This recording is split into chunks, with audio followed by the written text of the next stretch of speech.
நமஸ்தே. பெரியவா சரணம். இன்றைக்கி 27வது ஸ்லோகம் பார்க்குறதுக்கு இருக்கோம். வழக்கம் போல் 26 ஒரு தரம் சொல்லிவிட்டு புது ஸ்லோகத்துக்கு போகலாம். விரிஞ்சிஃப் பஞ்சத்வம் வ்ரஜதி ஹரிராப்னோதி விரதிம் விநாசம் கீநாசஹ பஜதி தனதோ யாதி நிதனம் விதந்திரி மாஹேந்திரி விததிரபி சம்மீலிதத்ருஷா மகாசம்ஹாரேஸ்மின் விஹரதி சதி த்வத்பதிரசௌ. அடுத்தது 27. ஜபோஜல்பஷில்பம் ஜபோஜல்பஷில்பம் ஜபோஜல்பஷில்பம் சகலமபி முத்ரா விரச்சனா சகலமபி முத்ரா விரச்சனா சகலமபி முத்ரா விரச்சனா. அடுத்த லைனில் கதிஃப் பிராதக்ஷிண்ய கிரமணம் அப்படின்னு அங்கே நிறுத்த போகிறோம். அதை மார்க் பண்ணி வச்சுக்கோங்க. கிரமணம் அசனாத்யான்னு பிரியும். ஏன்னா அது முழுசாக பெரிய வார்த்தையாக இருக்குது. நல்ல எப்படி நம்ம பிராதக்ஷிண்யன்னு பாதியில் கட் பண்ண வேண்டாம் ராகத்துக்காக. பிராதக்ஷிண்ய கிரமணம் அப்படின்னு அங்கே ஸ்டாப் பண்ணுறோம். கதிஃப் பிராதக்ஷிண்ய கிரமணம் கதிஃப் பிராதக்ஷிண்ய கிரமணம் கதிஃப் பிராதக்ஷிண்ய கிரமணம் அசனாத்யாஹுதி விதிஹி அசனாத்யாஹுதி விதிஹி அசனாத்யாஹுதி விதிஹி பிரணாமஸ் சம்வேஷஹ பிரணாமஸ் சம்வேஷஹ பிரணாமஸ் சம்வேஷஹ சுகமகிலமாத்மார்ப்பணத்ருஷா. இந்த இடத்துல பிரணாம சம்வேஷா முதல்ல ஒரு பிரேக், அதை நோட் பண்ணிக்கோங்க. அடுத்த வார்த்தை பெருசாக ஒரே ஃபார்மேஷனாக தான் சொல்கிறோம், ஆனால் ரொம்ப ஈஸியானதான், புரிஞ்சுட்டு சொல்லிட்டா ஈஸியாக வந்துடும். சுகம் அகிலம் ஆத்மார்ப்பண திருஷா, அதை சேர்த்து சுகம் அகிலம் ஆத்மார்ப்பண திருஷா. சுகமகிலமாத்மார்ப்பணத்ருஷா சுகமகிலமாத்மார்ப்பணத்ருஷா. அடுத்த லைன்லேயும் சபர்யா பர்யாயன்னு ஒரு பிரேக் பண்ண போகிறோம், அது மார்க் பண்ணிக்கோங்க. சபர்யா பர்யாயஹ சபர்யா பர்யாயஹ சபர்யா பர்யாயஹ தவ பவது யன்மே விலசிதம் தவ பவது யன்மே விலசிதம் தவ பவது யன்மே விலசிதம். அடுத்து முழு லைனாக சொல்லி ரிப்பீட் பண்ணுவோம். ஜபோ ஜல்பஷில்பம் சகலமபி முத்ரா விரச்சனா ஜபோ ஜல்பஷில்பம் சகலமபி முத்ரா விரச்சனா ஜபோ ஜல்பஷில்பம் சகலமபி முத்ரா விரச்சனா. கதிஃப் பிராதக்ஷிண்ய கிரமணம் அசனாத்யாஹுதி விதிஹி கதிஃப் பிராதக்ஷிண்ய கிரமணம் அசனாத்யாஹுதி விதிஹி கதிஃப் பிராதக்ஷிண்ய கிரமணம் அசனாத்யாஹுதி விதிஹி பிரணாமஸ் சம்வேஷஹ சுகமகிலமாத்மார்ப்பணத்ருஷா.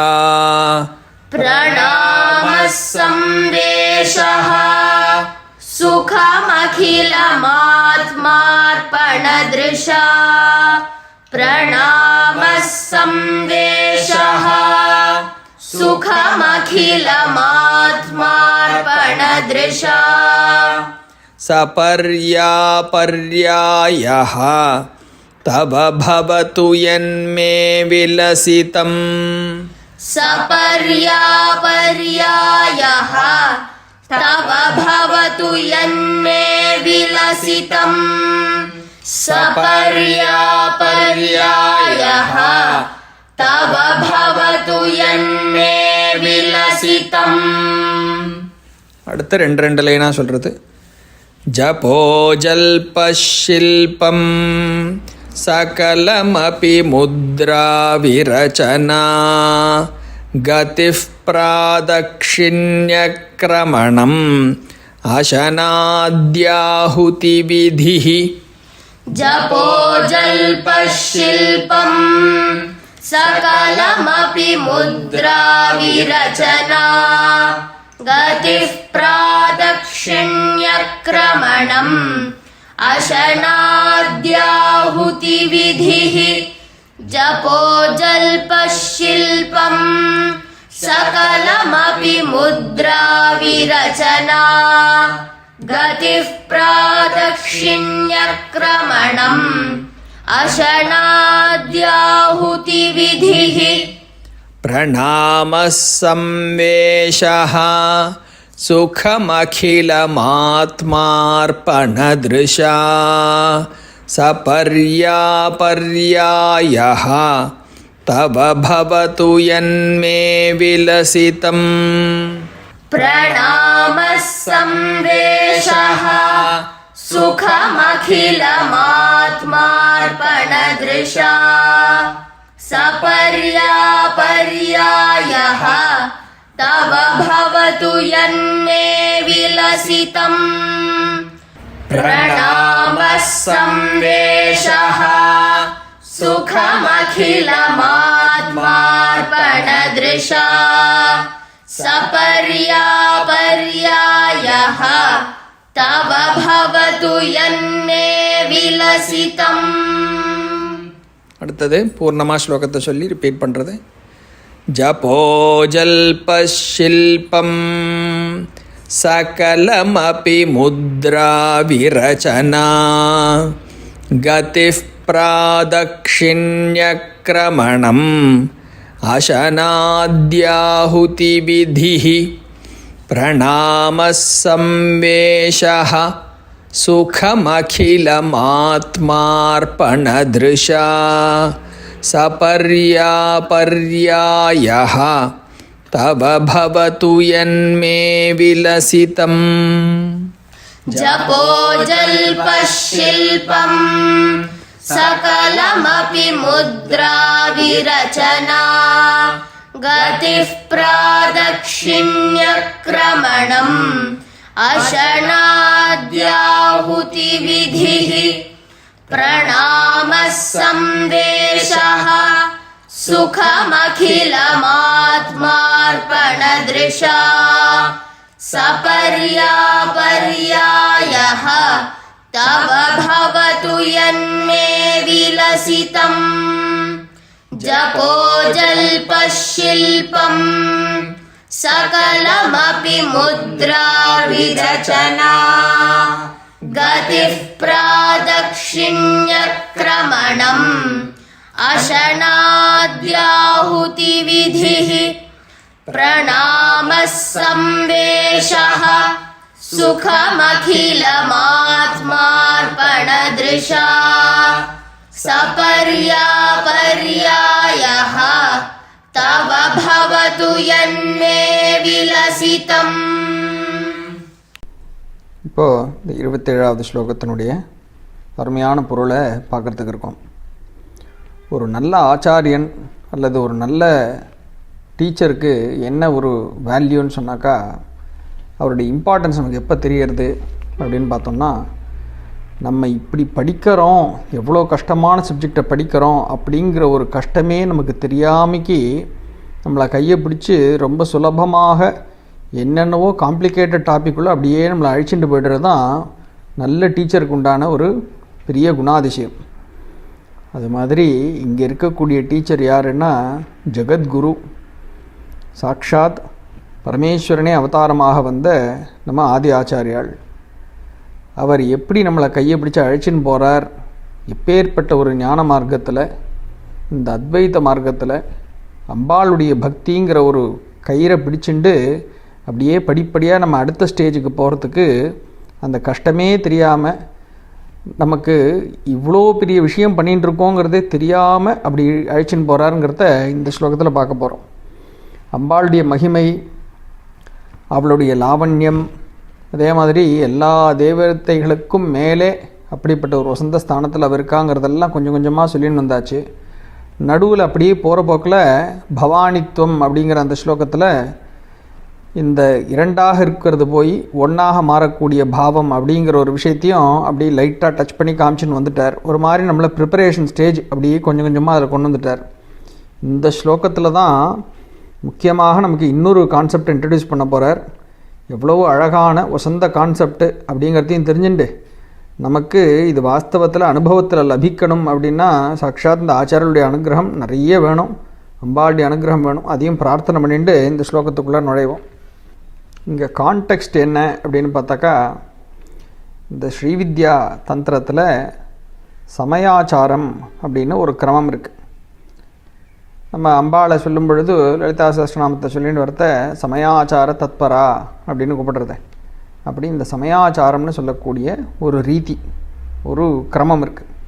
அந்த சித்தாந்தத்தில் முக்கியமாக என்ன சொல்கிறதுன்னு கேட்டாக்கா, அம்பாளை உள்முகமாக இருந்துட்டு ஒரு உபாசகன் எப்பவும் பூஜை பண்ணிகிட்டு இருக்கான், பூஜை பண்ணணும் அப்படின்னு டீட்டெயில்ஸ் எல்லாம் சிலது இருக்குது. குருமுகமாக தெரிஞ்சுக்க வேண்டிய விஷயங்கள்.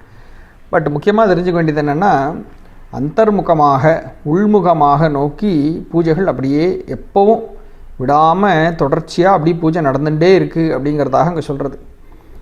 அதனால தான் அங்கே அந்தர்முக சமாராத்யா பகிர்முக சுதுர்லபா அப்படின்னு சொல்கிறது லலிதா சஹஸ்ரநாமத்தில். அப்போ அந்தர்முகமாக உள்முகமாக பூஜைகள் நடந்துகிட்டே இருக்கணும் அப்படின்னு சொல்லும் பொழுது என்னென்ன விதமான பூஜைகள் இருக்குது. அம்பாளை நம்ம பூஜைகள் பண்ணணும் அப்படின்னு சொன்னாக்கா, தேவியினுடைய இந்த சப்பர்யான்னு சொல்லக்கூடிய பூஜைக்கு அங்கங்களாக முக்கியமாக ஒரு 6 அங்கங்கள் சொல்கிறது. சாதாரணமாக பார்த்தோன்னா மகாமந்திர ஜபம், அப்புறம் 10 விதமான முத்திரைகள், தசமுத்ரா சமாராத்தியான்னு சொல்கிறோமே, அப்படியே 10 விதமான முத்திரைகளின் மூலமாக நம்ம அம்பாளுக்கு செய்யக்கூடியது. 3வது ஹோமம். அந்த ஹோமம்னு சொன்னாக்கா இந்த இடத்துல அந்தர்முகமாக நடக்கக்கூடிய ஹோமம்னு சொன்னாக்கா சித்தக்னியில் உள்ளுக்குள்ளே இந்த ஞானக்னியில் செய்யக்கூடிய ஹோமம் அப்படிங்கிறது 3வது விஷயம். 4வதாக பிரதட்சிணம், 5வது நமஸ்காரம், 6வது அர்ச்சனை. இப்படின்னு 6 அங்கங்கள் கொண்ட பூஜையாக ஒரு விதமாக இதை நம்ம தெரிஞ்சுக்கலாம். இப்போ இது எல்லாமே நமக்கு பரிச்சயமாக இல்லையே, நமக்கு இதெல்லாம் குருமுகமாக கிடைக்கலையேங்கிற ஒரு கஷ்டம் நம்ம படவே தேவையில்லை. ஏன்னா இந்த இடத்துல இது எப்படி எல்லாருக்கும் எல்லா பக்தனுக்கும் இது சாத்தியப்பட போகிறது அப்படிங்கிற ஒரு விஷயத்தை அம்பாளுடைய அனுகிரகம் ஒன்று இருந்துட்டால் போகிறோம். எப்படி எல்லாம் தானாக நம்மக்கிட்ட இந்த பூஜைகள்லாம் நடந்துகிட்டே இருக்க போகிறது உள்முகமாக அப்படிங்கிற விஷயத்தை தான் இங்கே தெரிஞ்சுக்க போகிறோம். ஆனால் இது கைவரப்பெறணும்னு சொன்னாக்கா அப்பேற்பட்ட பக்தி வேணும். அம்பாள்கிட்ட பரிபூர்ணமாக நம்ம சமர்ப்பணம் பண்ணக்கூடிய ஒரு பாவம் வரணும், ஆத்ம சமர்ப்பணம்னு சொல்கிறது. இப்போ இந்த விஷயங்கள் எல்லாம் தான் இந்த ஸ்லோகத்துக்குள்ளே ஆச்சாரியால் கொண்டு கொடுக்குறார். இப்போ முதல் லைன்லேருந்து நம்ம பார்ப்போம். ஜபோ ஜல்பஹா ஷில்பம் சகலம் அபி முத்ரா விரச்சனா. முதல் லைன், ஃபஸ்ட்டு போர்ஷன் ஜபோ ஜல்பஹா, ஜபஹா ஜல்பஹா அப்படின்னு வச்சுக்கலாம். ஜல்பஹான்னு சொன்னாக்கா சாதாரணமான ஒரு பேச்சு, அதாவது ஒரு லோக விஷயங்கள்லாம் நம்ம பேசின்னு இருக்கோம், ஏதோ ஒரு சாதாரண சமாச்சாரங்கள்லாம். அப்படிப்பட்ட பேச்சுக்கு, அதாவது ரொம்ப ஸ்பெசிஃபிக் இம்பார்ட்டன்ஸ் இல்லாத ஒரு சாதாரண பேச்சு, விவகாரத்தில் இருக்கக்கூடிய பேச்சு, அதுக்கு ஜல்பஹான்னு பேர். ஜபஹா அப்படின்னா ஜபம், நம்ம ஜபம்னு சொல்லிடுறோம் தமிழில், இந்த முதல் பானா வரணும். ஜபஹா ஜல்பஹா அப்படின்னு சேர்த்து சொல்லும் பொழுது ஜபோ ஜல்பஹா அப்படின்னு வருது. அப்போ சாதாரணமாக நம்ம பேசக்கூடிய எல்லா பேச்சுமே அம்பாளை நினச்சிண்டு செய்யக்கூடிய மகாமந்திர ஜபமாக ஆகட்டும் அப்படின்னு முதல் பாயிண்ட் ரெக்வஸ்ட். இப்போ இந்த 6 அங்கங்கள் சொன்னதில் மகாமந்திர ஜபம்னு ஒன்று முக்கியமாக இருக்குது.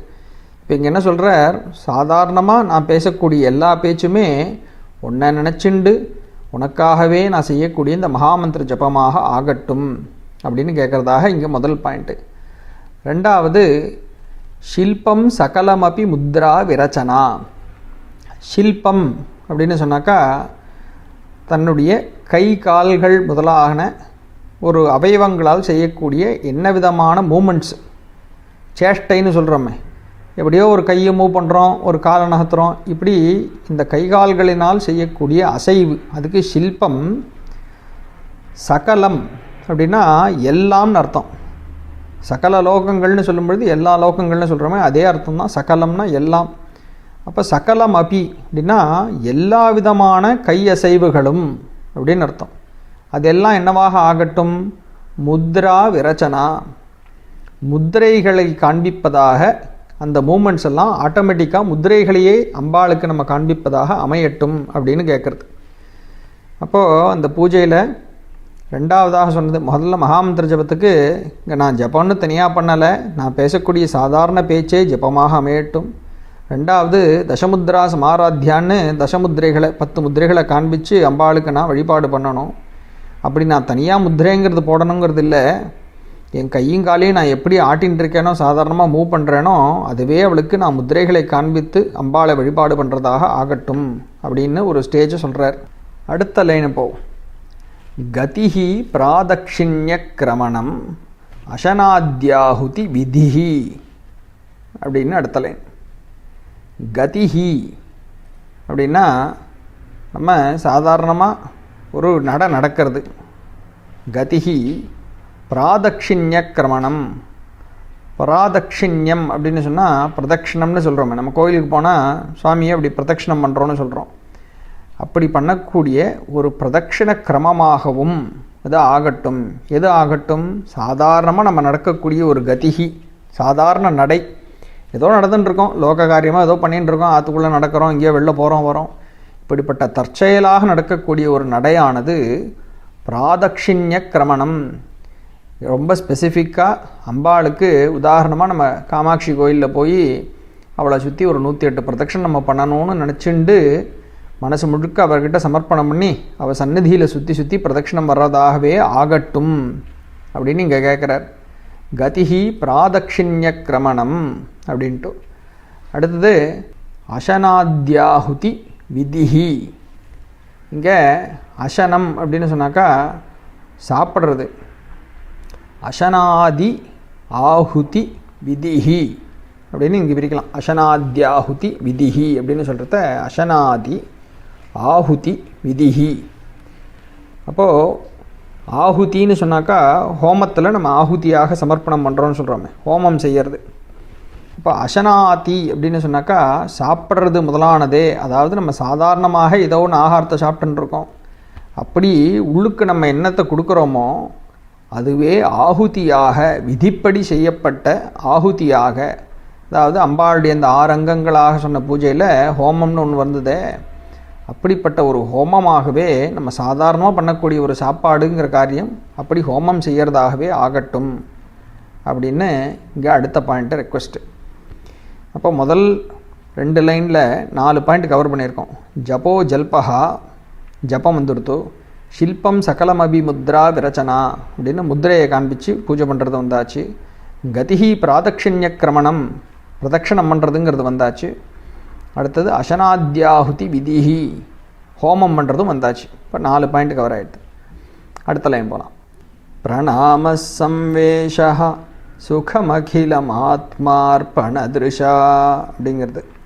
பிரணாமஹா சம்வேஷா, அதாவது பிரணாமம் அப்படின்னு சொன்னாக்கா நமஸ்காரம். இப்போ எது நமஸ்காரமாக ஆகணும் அப்படின்னாக்கா சம்வேஷா, சாதாரணமாக பூமியில் படுத்துக்கிறது. அதாவது இன்றைக்கி நாள் முழுக்க எத்தனையோ காரியங்கள் பண்ணிட்டோம், இந்த காரியங்கள்லாம் முடிஞ்சுதுன்னு அக்கடான்னு படுத்துக்கிறோமே, அப்படி படுத்துக்கிறதே உனக்காக செய்யப்பட்ட நமஸ்காரமாக ஆகட்டும் அப்படின்னு பிரார்த்தனை. அப்போது ஆரங்க பூஜையில் 5ஆவதும் வந்தாச்சு, இப்போ நமஸ்காரமும் வந்தாச்சு. பிரணாம சம்வேஷா அல்லது சொல்லும்பொழுது பிரணாமஹா சம்வேஷான்னு பிரித்தாலும் ஒன்று தான். இப்படி 6 அங்கங்களில் 5 வந்தாச்சு. கடைசியாக அர்ச்சனைன்னு சொல்லக்கூடிய ஒன்று தான் பாக்கி. இங்கே ஆச்சாரியால் முடிக்கும் பொழுது அதையும் எவ்வளோ அழகாக இங்கே கொண்டு வர்றாருன்னு பார்த்தாக்கா, சுகம் அகிலம், அதாவது சுகத்தை கொடுக்கக்கூடியதாக இன்பத்தை தரக்கூடியதான எல்லா காரியங்களும் சுகம் அகிலம் எல்லா காரியங்களும் ஆத்மார்ப்பண திருஷா என்னை உனக்கு அர்ப்பணமாக அப்படின்னு சொல்லி, அதாவது நான் வேற இல்லை நீ வேற இல்லைங்கிறது இல்லாமல் என்னை முழுக்க உங்ககிட்ட சமர்ப்பணமாக கொடுத்தாச்சு, ஆத்மான்னு சொல்லக்கூடிய என்னை உன்னிடத்தில் அர்ப்பணம் பண்ணியாச்சு அப்படிங்கிற நினைப்பில் நான் என்னெல்லாம் காரியங்கள் பண்ணுறேனோ, எனக்கு இன்பத்தை கொடுக்கக்கூடிய என்னெல்லாம் காரியங்கள்னு செஞ்சுட்டு இருக்கேனோ அது எல்லாமே உன்னுடைய பூஜையாகவே ஆகட்டும்னு சொல்லி முடிக்கிறார். அதுதான் கடைசி இந்த 4வது லைனில் பார்க்க போகிறோம். சுகம் அகிலம் ஆத்மார்ப்பண திருஷா இப்போ பார்த்தாச்சு. அடுத்த லைனில் சபர்யா பர்யாய தவ பவது யன்மே விலசிதம் அப்படிங்கிறார். இதில் மே விலசிதம் அப்படின்னா என் செயல் அனைத்தும். இப்போ முன்னாடி நம்ம பார்த்தோமே இந்த சுகத்தை கொடுக்கக்கூடியதான என்னெல்லாம் இருக்கோன்னு, அப்படிப்பட்ட செயல்கள் என்னுடைய செயல்கள் எல்லாம் மே விலசித்தம் அப்படின்னு முடிக்கிறாருங்க. முதல்ல இந்த 4வது லைன் எப்படி ஆரம்பிக்கிறது? சபர்யா பர்யாயா. இங்கே ஒரு வேர்டு பிளே. அதாவது சபர்யான்னு சொன்னாக்கா அம்பாளுடைய ஒரு வழிபாட்டு முறை அப்படிங்கிறத நம்ம பார்க்குறோம். சபர்யா அப்படிங்கிறது ஒரு பூஜை கிரமம், அம்பாளுக்கு செய்யக்கூடிய ஒரு பூஜை. இங்கே பர்யாய அப்படின்னு சொன்னால் பல அர்த்தங்கள் இருக்குது அந்த வார்த்தைக்கு. இங்கே யூஸ் பண்ணக்கூடிய அர்த்தம் பார்த்தோம்னா சப்ஸ்டிடியூட் அப்படின்னு அர்த்தம். அப்போது சபர்யா பர்யாய அப்படின்னா சபர்யே என்று சொல்லக்கூடிய பூஜைக்கு சப்ஸ்டிடியூட்டாக, அதாவது நான் விதிப்படி எப்படியெல்லாம் பூஜைன்னு பண்ணணுமோ அந்த பூஜைக்கு சப்ஸ்டிடியூட்டாக என்னுடைய இந்த காரியங்கள் எல்லாம் மே விலசிதம் தவ சபர்யா பர்யாய உனக்கு செய்ய வேண்டிய பூஜைகளுக்கு சப்ஸ்டிடியூட்டாக பவது ஆகட்டும் அப்படின்னு சொல்லியாச்சு. எதெல்லாங்கிறது தான் கடைசியில் சொல்லி முடிக்கிறார். எது மே விலசித்தம், எதெல்லாம் என்னால் செய்யப்பட்ட காரியங்களாக இருக்கிறதோ முன்னாடி சொன்ன மாதிரி அந்த எல்லா சாதாரணமான லோகத்தில் பார்க்கக்கூடியதான வேலைகளாக நான் என்னெல்லாம் பண்ணிட்டு இருக்கேனோ அது எல்லாமே விதிப்படி உனக்கு செய்ய வேண்டிய பூஜைகளுக்கு சப்ஸ்டிடியூட்டாக அப்படியே அது ஆகட்டும் அப்படின்னு சொல்கிறதாக ஒரு ரெக்வஸ்ட் அங்கே வச்சுருக்கார். அப்போது நம்ம இதில் என்ன தெரிஞ்சுக்கலாம்? சாதாரணமாக நம்ம ஏதோ லோகத்தில் ஏதோ காரியத்தை பண்ணிகிட்டு இருக்கோம், நமக்கும் தினம் நிறைய வேலை இருக்குது, 1 2 இல்லை. நமக்கு ஒரு பூஜையை செய்யறதுக்கோ இல்லை அம்பாளை பற்றி உட்காந்து மனசில் சிந்தனை பண்ணுறதுக்கோ ஒரு சௌந்தரலஹரி ஸ்லோகத்தையோ லலிதா சஹஸ்ரநாமத்தையோ மனசார ஆழ்ந்து ரசிக்கிறதுக்கோ நமக்கு நேரம் கிடைக்காது. இதுதான் உலக நியதி. நமக்கு பாக்கி காரியங்கள் தான் எக்கச்சக்கமாக ஓடின்னு இருக்கும், மனசு முழுக்க ஆக்கிரமிச்சுட்டு இருக்கும். அப்போ அந்த காரியத்தெல்லாம் அப்படியே பண்ணிகிட்டே இருந்துட்டு போகிற போக்கில் இந்த ஸ்லோகத்தையும் மனசால் சொல்லிவிட்டு ஜப்போ ஜல்பகா பக்கத்தாத்துக்காரரோட எதிராத்து மாமியோட உட்காந்து நான் அரட்டை பேச்சு பேசிகிட்டு இருந்தேன், இல்லை எங்கள் பக்கத்தாத்தில் இருந்த மாமாவோட உட்காந்து நான் கிரிக்கெட் பார்த்துட்டு இருந்தேன், அதெல்லாம் கிரிக்கெட்டை பற்றி பேசிகிட்டு இருந்தோம் அப்படின்னு நம்ம ஏதோ ஒரு பேச்சு பேசிகிட்டு இருந்தோம்னாக்கா அந்த பேச்சும் அம்பாளுக்கு பூஜையாக ஆகிடட்டும் அப்படின்னு இந்த ஒரு ஸ்லோகத்தை பிரார்த்தனையாக சொல்லிட்டாக்கா அது ஆகிடுமான்னு கேட்டால் நிச்சயம் ஆகாது. அப்போ ஆச்சாரியர் நமக்கு இங்கே என்ன காமிக்கிறார்? நம்ம கையை பிடிச்சி வழி நடத்தின்னு போகிறாருன்னு சொன்னேனே, எங்கே நடத்தின்னு போகிறார் அப்படின்னு பார்த்தாக்கா நம்ம ஆத்மார்ப்பண திருஷா அப்படின்னு ஒரு வார்த்தை அதுக்கு தான் இங்கே சொல்லி கொடுத்துருக்காரு. முழுக்க நம்ம அப்படியே கொண்டு போய் அம்பாளுடைய சரணாரவிந்தங்களில் நம்மளை சமர்ப்பணமாக கொடுத்துட்டாக்கா அதுக்கப்புறம் நமக்கு நேரமே இல்லை. ஏதோ நித்தியப்படி உட்காந்து பூஜை பண்ணுறதுக்கு 2 மணி நேரம் பூஜைக்கு நேரம் ஆறுது சார் உட்கார முடியல அப்படின்னு இருந்தாக்கா பரவாயில்லடா குழந்தை, உன்னால் அப்படி பண்ண முடியாட்டா பரவாயில்ல, முழுக்க ஆத்மார்ப்பணமாக அவகிட்ட அவள் காலடியில் உன்னை சமர்ப்பணம் பண்ணிவிடு. அப்புறம் நீ என்னெல்லாம் காரியங்கள் பண்ணுறியோ எல்லாமே அவளுக்கு உண்டான பூஜையாக மாறிடும் அப்படிங்கிற விஷயத்தை தான் இங்கே சொல்லிக் கொடுக்குறார். அப்போ பாக்கி சொல்லியிருக்கிற விஷயமெல்லாம் ஒரு பக்கம், இதில் ஹைலைட்டான வார்த்தை ஆத்மார்ப்பண திருஷாங்கிறது ரொம்ப முக்கியம். அது சித்தி ஆகிடுத்துனாக்கா அதுக்கப்புறம் நம்ம தனியாக உட்காந்து பூஜை பண்ண வேண்டிய அவசியம் இருக்காது அப்படிங்கிறத நம்ம இதிலேருந்து தெரிஞ்சுக்கணும். அதுதான் இதில் ரொம்ப இம்பார்ட்டண்ட்டு. இந்த ஒரு ஸ்லோகத்தை பற்றி பெரியவா சொல்லின்னு வரும்பொழுது, இப்போ சாதாரணமாக பக்தர்கள் அப்படின்னு ஆரம்பித்தாக்கா என்னால் முடிஞ்ச வரைக்கும் ஏதோ இத்தனை ஜபம் பண்ணுறேன் அப்படின்னு ஒரு கவுண்ட் வச்சுண்டு இத்தனை ஜபம் பண்ணுறேன், இத்தனை விதமான ஹோமங்கள் பண்ணுறேன் இப்படின்லாம் நம்ம வச்சுட்டு பண்ணுறதுங்கன்னு இருக்குது. ஆனால் இதை தாண்டி நம்ம இந்த ஜபம் ஹோமங்கிறதெல்லாம் இப்படி ஃபிசிக்கலாக வெளியில் பண்ணுறதை தாண்டி உள்ளுக்குள்ளே அந்தர்முகமாக செய்யக்கூடிய ஒரு பூஜைன்னு ஒன்று இருக்கே, அதுக்கு எவ்வளோ பிராதானியம் இருக்குதுன்னு சொல்கிறத இங்கே ஆச்சாரியால் சுட்டி காமிக்கிறான் இந்த ஸ்லோகத்தில் அப்படின்னு இந்த ஸ்லோகத்தினுடைய இம்பார்ட்டன்ஸ் சொல்லின்னு வரா. அதில் முக்கியமாக ஒரு விஷயம் சொல்கிறா பெரியவா, அம்பாள் உபாசகர்கள் மாத்திரம்தான் இப்படியெல்லாம் செய்யணுங்கிறது இல்லை, எல்லாருமே செய்யக்கூடியதாக இப்படி ஒரு நினப்பு வரணும், எல்லாருடைய மனசும் இப்படி சமர்ப்பண பாவமாக நம்ம செய்யறதுக்கு பிரயத்தனப்படணும், அதுக்கு தான் இங்கே ஆச்சாரியர்கள் வழி காமிக்கிறா அப்படின்னு சொல்கிறா. அது எப்படி சார் நம்மளால் இந்த மாதிரி பண்ண முடியுமா, எப்போ பாரு அவளுடைய நினைப்பாகவே இருந்துட்டு இருக்கிறதுங்கிறது நடக்கிற காரியமா அப்படின்னு நம்ம கேட்போம் இல்லையா. அது பெரியவா சொல்கிறா, இது என்ன எப்போ நடக்கக்கூடிய விஷயமா, குளிக்க வேண்டாமா, சாப்பிட வேண்டாமா, தூங்க வேண்டாமா, லோகத்து வாழ்க்கையில் 4 பேர்கிட்ட நல்லது கெட்டது பேச வேண்டாமா, 4 இடத்துக்கு போக வேண்டாமா, கையை கால் அசிச்சுட்டு ஏதாவது காரியங்கள் பண்ண வேண்டாமா, இது என்ன இது எந்நேரமும் எப்படி இப்படியே சமர்ப்பணமாக அம்பாளே நினச்சிட்டு இருக்கிறதுங்கிறது எப்படி முடியும் அப்படின்னு நம்ம கேட்போம். ஆனால் இதெல்லாமும் இருக்கட்டும், இந்த காரியங்கள்லாம் பண்ண வேண்டியது தான், அவள் லீலையிலேயே இந்த மாதிரி காரியங்களே செஞ்சுட்டு இருக்கிறதா தான் இருக்குது. ஆனால் பெரிய ஞானிகளாக இருக்கக்கூடிய இந்த அம்பாளுடைய பரம பக்தர்கள் இருக்காளே, அவள் எப்படி லீலைன்னு இதெல்லாத்தையும் தெரிஞ்சுண்டு இந்த காரியங்களை செஞ்சுண்டும் செய்யாமல் இருக்கார்களோ அதே மாதிரி நீயும் ஆகிறதுக்கு பாரு. இப்போவே உடனே அப்படி ஆகிட முடியாது, கொஞ்சம் கொஞ்சமாக யத்தனம் பண்ணி, பிரயத்தனம்னு சொல்கிறவன் அந்த மாதிரி முயற்சி பண்ணி அபியாசத்தினால, அதாவது வித் கண்டினியூடு சஸ்டெயின்டு ப்ராக்டிஸ், அப்படிப்பட்ட ஒரு ப்ராக்டிஸ்னால் மெதுவாக அந்த நிலைமைக்கு நீ வரலாம் அப்படின்னு பெரியவா நமக்கு மனசுக்கு ஒரு என்கரேஜிங்காக அதை கொடுக்குறா இந்த விஷயத்தை. அப்போ கரண்ட்டு வேர்ல்டு இன்னித்த வாழ்க்கையில் நமக்கு என்ன பண்ண முடியறது, ஏதோ குளிக்கிறது, சாப்பிட்றது, பேசுறது, தூங்கிறதுன்னு என்னெல்லாம் காரியம் பண்ணுறோமோ எல்லா காரியங்களும் அவளுடைய சக்தியினால் மாத்திரம்தான் நடக்கிறதுன்னு ஃபஸ்ட்டு ஸ்டெப்பாக நம்ம நினைக்க ஆரம்பிக்கணும். அப்போ எத்தனையோ காரியங்கள் பண்ணுறோங்கிற நினைப்பு இருக்குது நமக்கு, நம்ம தான் செய்கிறோன்னு. நம்மளால் செய்யக்கூடியதுங்கிறது ஒன்றுமே இல்லை. வாஸ்தவத்தில் இந்த அம்பாள் தான் நமக்கு சக்தி கொடுத்து இதை நடக்க வைக்கிறா அப்படின்னு முதல்ல இந்த நினைப்பை மனசுக்குள்ளே கொண்டு வந்துக்கணும். அப்பப்போ அதை நினச்சிட்டே இருக்கணும். அப்புறம் மெதுவாக அந்த நினைப்பை இன்னும் நன்னா விருத்தி பண்ணிகிட்டே போகணும், இன்னும் பெருசாக்கிண்டே போகணும். அப்போ அம்பாள் கொடுத்த சக்தியினால தான் நம்ம சாப்பிட்றோம் அப்படிங்கிறது தெரிஞ்சு, அப்போ அவள் கொடுக்குற சக்தியினால் இந்த உள்ளுக்குள்ளே இந்த ஆகாரம் போகக்கூடிய ஹோமமானது நடக்கிறது. இப்போ உள்ளே கொடுக்கறது எல்லாமே அவளுக்கு ஹோமம் அப்படின்னு நினச்சிட்டு சாப்பிட ஆரம்பித்தோன்னா கண்ட பதார்த்தங்களையும் சாப்பிட்றதுக்கு மனசு தோணாது. கெட்ட பதார்த்தங்களை, உதாரணமாக சாஸ்திர நிஷித்தங்களாக பல விஷயங்கள் சொல்கிறது, அட் த லீஸ்ட் நம்ம ஏதோ வெளியில் போகிற வர இடத்துல கண்ட இடத்துலையும் சாப்பிட்றதுன்னு இல்லாமக்கே ஆச்சாரமாக செய்யப்பட்ட ஆகாரங்கள் எடுத்துக்கிறதுன்னு வச்சுக்கலாம். அப்படி உள்ளே கொடுக்கக்கூடிய இந்த ஆகாரம் அவளுடைய சக்தியினால தான் உள்ளே போகிறது, ஜெரிக்கிறதுன்னு எல்லாம் தெரிஞ்சுட்டோனாக்கா, அதுவே ஹோமமாகன்னு தெரிஞ்சுட்டோன்னாக்கா அப்போது கெட்டதை சாப்பிட்றதுக்கு தோணாது.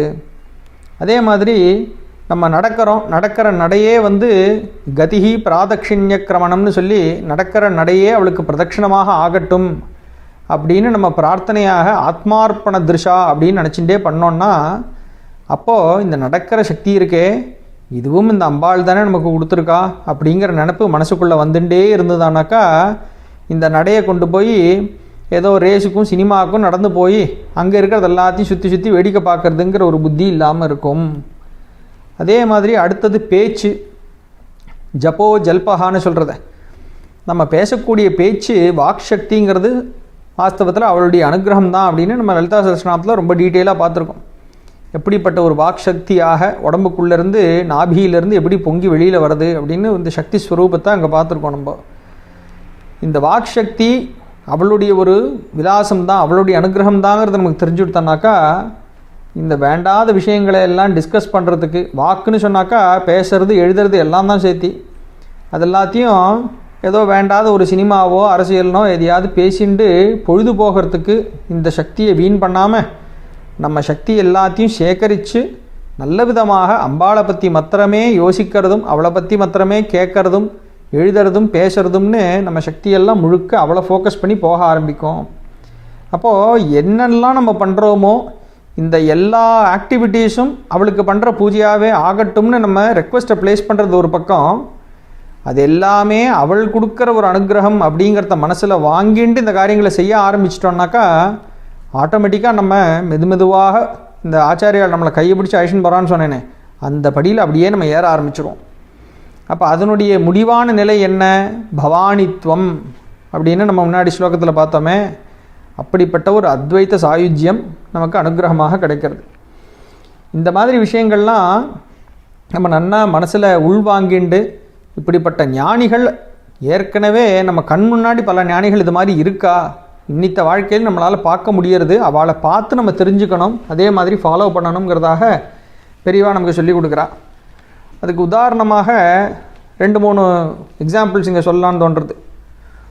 ஒன்று, நம்ம அபிராமி அந்தாதி, எங்கே போனாலும் சுற்றி வந்து அபிராமி பட்டர்கிட்ட நம்மளால் வராமல் இருக்க முடியல. அதில் ஒரு ஸ்லோகத்தில் கொடுக்குறார், நின்றும் இருந்தும் கிடந்தும் நடந்தும் நினைப்பதுன்னை என்றும் வணங்குவது உண்மலர்த்தாள் அப்படின்ட்டு. என்ன சொல்கிறார்? நான் நின்றுருக்கும் பொழுது, உட்காந்துருக்கும் பொழுது, கிடந்தும்னாக்கா அப்படியே படுத்து கிடக்கிறதுன்னு சொல்கிறோமே, அப்படி நடக்கிறது, இப்படி எல்லா நிலைமையிலையும் நினைப்பது உன்னை அப்படின்னு சொல்லிட்டார். அப்போ நான் என்ன காரியம் பண்ணிட்டு இருந்தாலும் உன் நினப்பாவே இருக்கணும்னு இப்போ ஆத்மார்ப்பண திருஷான்னு இங்கே சொன்னார். அந்த நினப்பை வாஸ்தவத்தில் எனக்கு அது அனுபவத்தில் கிடச்சிருக்கு உன்னுடைய அனுகிரகத்தினாலேன்னு சொல்லி அவர் அங்கே இந்த விஷயத்தை ரெக்கார்ட் பண்ணி வைக்கிறார். நின்றும் இருந்தும் கிடந்தும் நடந்தும் நினைப்பது உன்னை, ஒருத்திய மாத்திரமே தான் நினச்சிட்டு இருக்கேன். என்றும் வணங்குவது உண்மலர்த்தாள், உன்னுடைய திருவடி தாமரைகளை மாத்திரமே நான் வணங்கின்னு உட்காண்டிருக்கேன். அப்போ நான் எந்த காரியம் பண்ணாலும் பண்ணுறதெல்லாம் உன்னுடைய நினைவாகவே தானே இருந்துட்டுருக்கு அப்படிங்கிறத அங்கே சொல்கிறார். அதனால தான் அவர் அமாவாசை நாள் இன்றைக்கி பௌர்ணமின்னு சொல்லிட்டாலும் சொன்ன வார்த்தையை நிஜமாக்கிறதுக்காக அம்பாள் அவருக்கு அப்படி அனுகிரகம் பண்ணான்னு நம்ம அந்த சரித்திரத்தில் நம்ம பார்க்குறோம். இதே மாதிரி அப்பர் சுவாமிகள் தேவார திருப்பதிகத்தில் ஒரு விஷயத்தை சொல்லி கொடுக்குறார். காயமே கோயிலாக கடிமணம் அடிமையாக, வாய்மையே தூய்மையாக, மணமணி இலிங்கமாக, நேயமே நெய்யும் பாலா நிறைய நீரமைய வாட்டி, பூசனை ஈசனார்க்கு போற்றவி காட்டினோமே அப்படின்னு 4ஆம் திருமுறையில் ஒரு பாட்டு வருது. நான் சொல்லும் பொழுது, இந்த உடம்பையே கோயிலாகவும் நல்ல நினைப்புகள், நல்ல நினைவுகள்னு சொல்கிறோமே, அது மாதிரி இருக்கக்கூடிய நினைவுகளை கொண்ட மனசை அடிமையாகவும் வச்சுண்டு, வாய்மையை தூய்மையாகவும் வச்சுண்டு, மனசுக்குள்ளே ரத்தனமாக ஜொலிக்கக்கூடிய இந்த ஆன்மான்னு ஒன்று இருக்கே, அதையே லிங்கமாக வச்சுண்டு, அன்பையே நெய்யும் பாலுமாக நிறைய வச்சு பூஜை பண்ணி இந்த சுவாமியை பூஜை பண்ணுவேன் அப்படின்னு பண்ணினேன் அப்படின்னு காமிக்கிறார் இங்கே அப்பர் சுவாமிகள். அப்போ மனசு முழுக்க இந்த சுவாமியே நிறைச்சின்னு இருந்தாக்கா இந்த உடம்பே ஒரு பெரிய கோயிலாக, இந்த உள்ளத்துக்குள்ளேயே அந்த தெய்வத்தையும் நம்ம தரிசனம் பண்ண முடியும்னு இங்கே அப்பர் சுவாமிகள் சொல்கிறாரு. இதே விஷயம் திருமந்திரத்தில் பார்க்குறோம். உள்ளம் பெருங்கோவில் ஊனுடம்பு ஆலயம், வள்ளல் பெருமானார்க்கு வாய் கோபுர வாசல், தெள்ளத் தெளிந்தார்க்கு சீவன் சிவலிங்கம், கள்ளப்புலனைந்தும் காளா மணிவிளக்கே. இப்போ இந்த கள்ளப்புலன்கள்னு சொல்கிறாருங்க. அதாவது நம்மளுடைய இந்த இந்திரியங்கள் இருக்க, அது கள்ளப்புலன்கள். ஏன்னா ரொம்ப ஈஸியாக நம்மளை வெளியில் எங்கே வேணாலும் இழுத்துன்னு போயிடும் தப்பான காரியங்கள் பண்ணுறதுக்கு. அப்படிங்கிறதுனால அந்த 5 புலன்களை கள்ளப்புலன் 5ம் காளா மணிவிளக்கே, அதை கரெக்டான ரூட்டில் அதை நம்ம ஒரு சேனலைஸ் பண்ணிட்டோன்னு சொன்னாக்கா இந்த உடம்பே ஒரு பெரிய கோயிலாக இருக்குது. அந்த கோயிலுக்குள்ளே இந்த ஜீவன் தான் உள்ளுக்குள்ளே சிவனாக இருக்குது அப்படிங்கிற விஷயத்தை தெரிஞ்சுட்டோம்னா அந்த அத்வைத பாவம் வந்துருத்தனாக்கா இந்த உடம்பில் வாய்ங்கிறது கோபுர வாசலாக இருக்குது, உள்ளுக்குள்ள ஜீவனே சிவனாக அப்படி இருந்துட்டுருக்கு, பிரகாசிச்சுட்டுருக்கு அப்படிங்கிற ஒரு ஸ்டேஜ் நமக்கு மனசில் போத்தியமாக எடுத்தோன்னாக்கா அப்போ இந்த நம்மளை எங்கே வேணால் இழுத்துட்டு போய் நம்மளை தப்பான வழியில் தள்ளுறதுக்கு காத்துட்டுருக்க இந்த 5 புலன்கள் இதெல்லாம் என்னவா மாறுறதுன்னு கேட்டால் காளா மணிவிளக்கே, இந்த கோயிலில் அப்படியே பிரகாசத்தை கொடுக்கக்கூடிய இந்த தீப விளக்குகளாக இந்த 5 புலன்கள் மாறிடுறது. அப்போது தப்பான வழிக்கு நம்மளை இழுத்துன்னு போகிறதுக்கு எது காத்துன்னு இருந்ததோ அதுவே சரியான வழிக்கு நம்மளை அழைச்சிட்டு போகக்கூடிய சாதனமாக மாறிடுறது அப்படிங்கிறத திருமூலர் சொல்லி காமிக்கிறார். அதே மாதிரி பெரியவாளும் ஸ்பெசிஃபிக்காக அந்த பாயிண்ட் நமக்கு சொல்கிறா. நம்ம மனசில் முதல்ல இப்படிப்பட்ட ஒரு ஆத்மார்ப்பணம்னு சொல்லக்கூடிய இந்த பாவத்தை கொஞ்சம் கொஞ்சமாக கல்டிவேட் பண்ணிட்டு வந்து அப்புறம் அதையே மனசு முழுக்க நிறைஞ்சிருக்கா மாதிரி நம்ம அமைச்சிக்கணும். அப்படி அமைச்சுட்டோம்னாக்கா நம்ம செய்யக்கூடிய ஒரு வாழ்க்கைன்னு நம்ம என்னெல்லாம் இந்த டெய்லி லோகாயுதனமாக ஒரு வாழ்க்கையை நடத்துகிறோமோ அந்த வாழ்க்கையே முழுக்க அவளுடைய நினைப்பாகவே இருக்கக்கூடிய ஒரு பூஜையாக பெரிய அனுகிரகமாக அது அமைஞ்சுடுறது அப்படின்னு பெரியவாள் நமக்கு காமிக்கிறான். இடத்துல பகவத்கீதையில் ராஜவித்யா யோகத்தில் வரக்கூடிய ஒரு ஸ்லோகம் இருக்குது. யத் கரோஷி யதஷ்னாசி யஜ்ஜுஹோஷி ததாசி யத் எத்தபஸ்யசி கௌந்தேய தத்குருஷ்வ மதர்ப்பணம் அப்படின்னு கிருஷ்ண பரமாத்மா சொல்கிறார். நீ எங்கெல்லாம் போறியோ, என்னெல்லாம் சாப்பிட்றியோ, என்னெல்லாம் அக்னியில் ஒரு ஹவிஸாக கொடுக்குறியோ, இப்படி நீ என்னெல்லாம் காரியங்கள் பண்ணிட்டு இருக்கியோ, என்ன தபஸ் பண்ணுறியோ, என்ன எல்லாம் தானமாக கொடுக்குறியோ, ததாசி யத் எல்லாத்தையும் லிஸ்ட் பண்ணுறார். ஹே கௌந்தேயா, ஹே அர்ஜுனா, நீ அப்படி செய்யக்கூடிய எல்லா காரியங்களும் எல்லாமே மத அர்ப்பணம், எனக்கு கொடுக்கக்கூடிய ஒரு அர்ப்பணமாக என்கிட்ட தான்ப்பா வந்து சேர்றது. அந்த பாவத்தை மனசில் வளர்த்துக்கோ அப்படின்னு கிருஷ்ணன் சொல்லி கொடுக்குறார். அதே விஷயந்தான் இங்கே நம்ம பார்க்குறோம். நம்ம செய்யக்கூடிய எல்லா காரியங்களும் முழுக்க முழுக்க அந்த சுவாமிகிட்டேயே தான் போய் ரீச் ஆகிறது அப்படிங்கிறத தெரிஞ்சுட்டோம்னாக்கா நம்ம எதையுமே தப்பாக செய்ய மாட்டோம் அப்படிங்கிற விஷயந்தான் பெரியவாள் நமக்கு சொல்லி கொடுக்குறா. அதனால் நம்ம இங்கே தெரிஞ்சுக்க வேண்டியது, ஆச்சாரியால் நமக்கு இந்த வழியை காமிச்சு கொடுத்துட்டா, முழுக்க நம்ம காரியங்களை அப்படியே பார்த்துட்டே இருக்கும் பொழுதும் நம்ம செய்கிற ஒரு ஸ்டெப்பும், எடுக்கக்கூடிய ஒரு அடியும் பூர்ணமாக அம்பாளுடைய பூஜையாகவே ஆகும். அதன் மூலமாக நமக்கு அனுகிரகம் கிடைக்கும். ஆனால் அதுக்கு முக்கியமான ஒரு ஃபஸ்ட்டு இன்க்ரீடியண்ட்டு ஆத்மார்ப்பணம். நம்மை பூர்ணமாக அவளுடைய திருவடிகளில் சமர்ப்பணம் பண்ணிட்டோம், மனசு நிறைய அவளையே நிறச்சிண்டு நம்ம காரியங்களை ஸ்ரத்தையோடு பண்ணிட்டு இருக்கிறது, குறைவில்லாமல் பண்ணிட்டு இருக்கிறது.